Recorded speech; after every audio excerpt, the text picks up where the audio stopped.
চলো আজকে আমার স্টাইলের গাজরের হালুয়া অথবা বরফি একটা রেসিপি শেয়ার করা যাক তোমাদের সাথে। গাজরের হালুয়া বানানোর জন্য মোস্ট দরকার তো গাজর, অবভিয়াসলি। সেই জন্যে আমি প্রথমেই 4টে গাজর নিয়ে তার ছালগুলো ছুলে নিচ্ছি।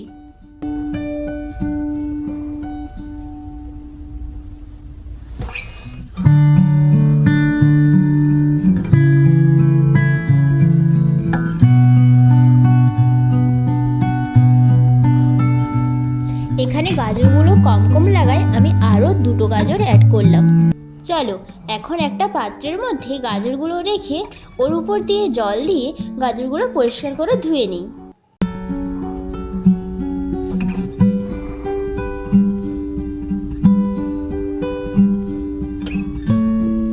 গাজরগুলো সম্পূর্ণভাবে পরিষ্কার করার পরে একটা প্লেট এবং গ্রেটার নিয়ে গ্রেটারের সাহায্যে গাজরগুলোকে ভালো করে গ্রেট করে নিলাম।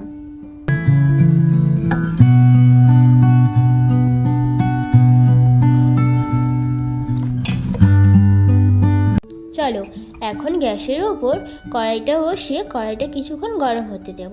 গরম হওয়ার পর আমি কড়াইয়ের মধ্যে 2 চামচ পিওর ঘি দিয়ে দিলাম। এই ঘিটা গরম হওয়া পর্যন্ত অথবা গলে যাওয়া পর্যন্ত আমি অপেক্ষা করব।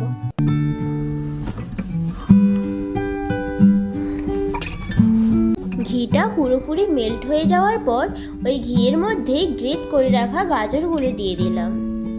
এরপর গাজরকে ভালো করে নাড়িয়ে চাড়িয়ে ওর মধ্যে কিছুটা লবণ অ্যাড করলাম এবং আবারও ভালো করে নাড়িয়ে চাড়িয়ে চাপা দিয়ে রাখলাম যতক্ষণ নাই গাজর থেকে কাঁচা ভাবটা যায়।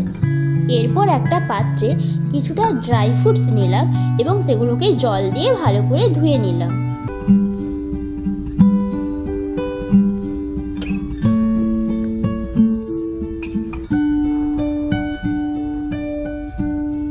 এখন ড্রাই ফ্রুটসগুলোকে ছুরির সাহায্যে ছোট ছোট কুচি কুচি করে কেটে নেব।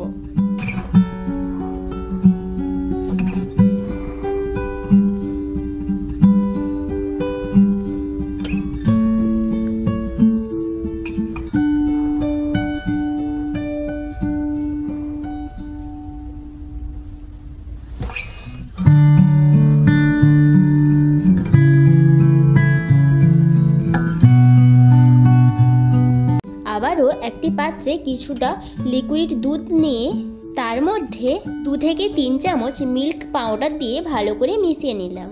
এটা মেশানো কমপ্লিট হয়ে যাওয়ার পরে কড়াই থেকে ঢাকনাটা তুলে একে আবার কিছুটা নাড়িয়ে চাড়িয়ে এর মধ্যে মিক্সড করে রাখা লিকুইড দুধটা দিয়ে দিলাম এবং তার সাথে 2 থেকে 3 চামচ চিনি অ্যাড করলাম।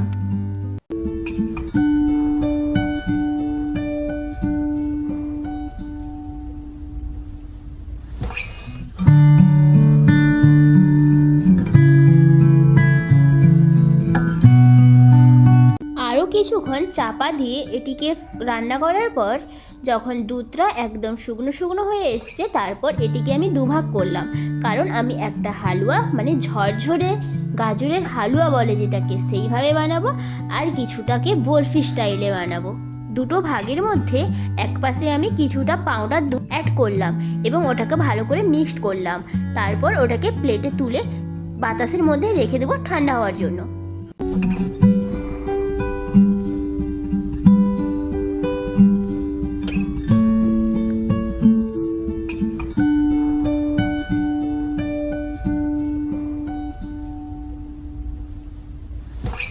বাকি যে অর্ধেকটা কড়াইতে রয়েছে তার মধ্যে আরও কিছুটা লিকুইড দুধ অ্যাড করলাম এবং ওটাকে আরও একটু বেশিক্ষণ সেদ্ধ করে নিলাম।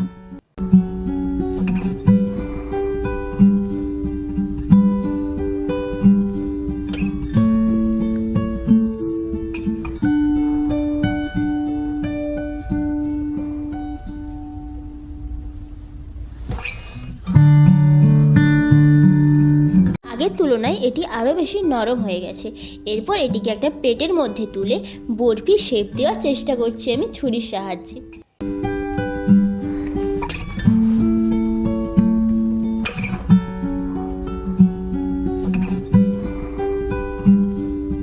এখন আমি আগে থেকে কুচানো ড্রাই ফ্রুটসগুলো এর উপর ভালো করে সাজিয়ে দিচ্ছি, যাতে দেখতে সুন্দর লাগে এবং খেতেও অপূর্ব স্বাদ লাগে।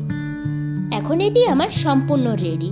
এখন এটিকে ছুরির সাহায্যে আমি বরফি আকারে অথবা মিষ্টি আকারে, তোমরা যেরকম তোমাদের পছন্দ মতো শেপ দিয়ে কেটে নিতে পারো।